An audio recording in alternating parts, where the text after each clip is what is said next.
History is full of dramatic endings, brave last stands, tragic accidents, heroic sacrifices. But sometimes, fate deals a hand so bizarre, so absurd, that you can't help but wonder, did that really happen? Today we're exploring 8 of the strangest, most ironic, and downright silliest deaths ever recorded. These aren't urban legends, these are real historical accounts that prove truth really is stranger than fiction. Our first story takes us back to 456 BC, ancient Greece. Meet Aeschylus, one of history's greatest tragic playwrights, father of Greek tragedy. Legend says he received a prophecy that he would die from a blow to the head. Being understandably concerned, he spent years avoiding confined spaces, staying away from falling objects, only to meet his end in the most improbable way imaginable. An eagle, mistaking his bald head for a stone, dropped a tortoise on him to crack its shell. The prophecy was fulfilled in the most absurd way possible. Some versions even suggest the eagle was a servant of Zeus, adding divine irony to the mix.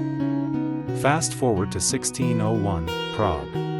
Tycho Brahe, the brilliant Danish astronomer with a golden nose, yes, he lost his real one in a duel, was attending a royal banquet. Protocol dictated that no one could leave before the host. As the hours dragged on, Brahe desperately needed to relieve himself but refused to breach etiquette. His bladder allegedly burst from the strain. He died 11 days later in agony.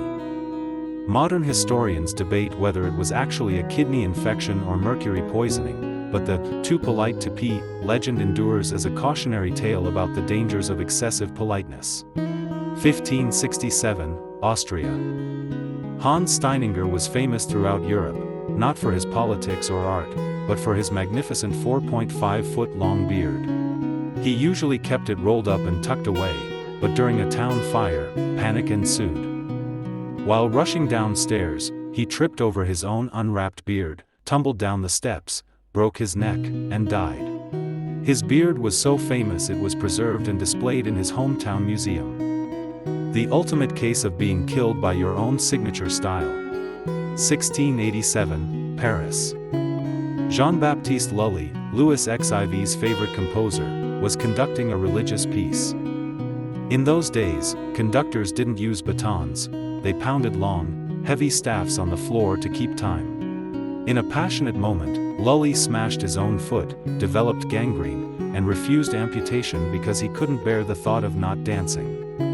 The infection spread, and he died months later. The man who lived for music was killed by his own conducting method. Some say it was divine punishment for performing sacred music too theatrically.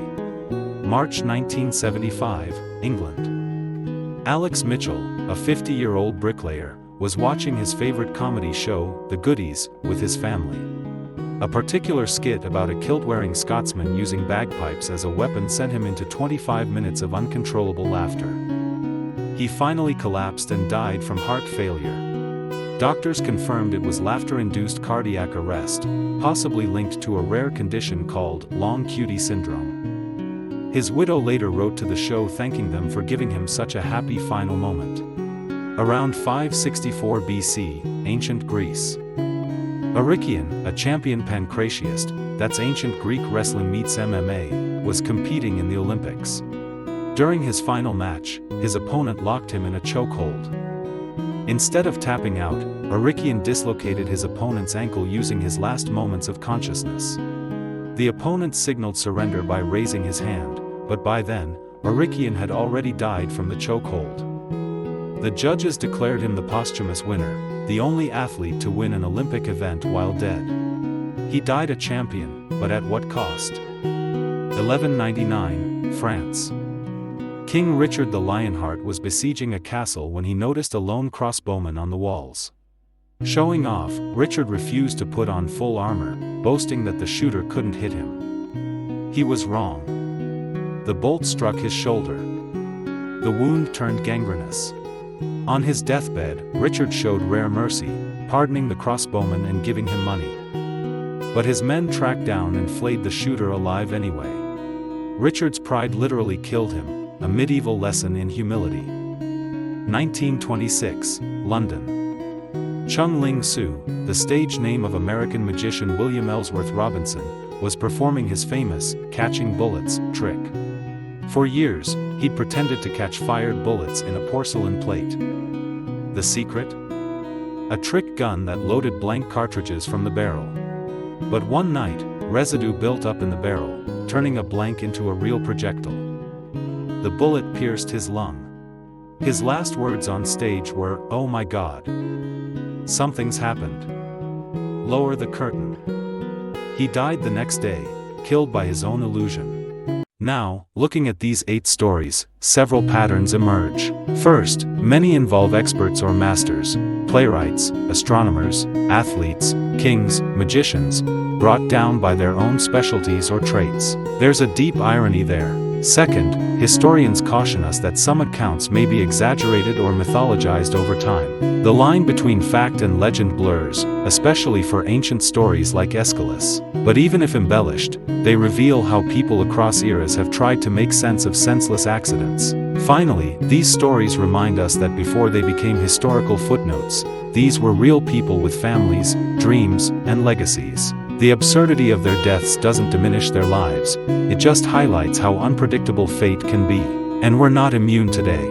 Modern statistics show people still die from bizarre accidents, texting while walking, taking dangerous selfies, or rare freak accidents. The difference is we now have safety regulations, awareness campaigns, and hopefully, a bit more common sense. So what's the takeaway? Maybe it's to appreciate life's unpredictability, or to wear a helmet, or maybe just to remember that history isn't just kings and battles, it's also full of human moments, some tragic, some strangely comic, all reminding us of our shared mortality. Now, before you go, listen closely. I'm only going to say this once. This channel is a time capsule of secrets most people will never hear. We uncover what's buried, reveal what's hidden, and speak what's silenced. If you leave now, you leave in the dark. Your choice is simple. You either hit subscribe right now, or you comment below and admit why you're choosing to stay ignorant. Why you'd rather walk away from truth. Every person who doesn't subscribe is a silent vote for staying uninformed. So decide. Are you in? Or are you out in the open for everyone to see? Don't just watch, commit. The button is right there. Press it. Or tell us why you won't. We're waiting.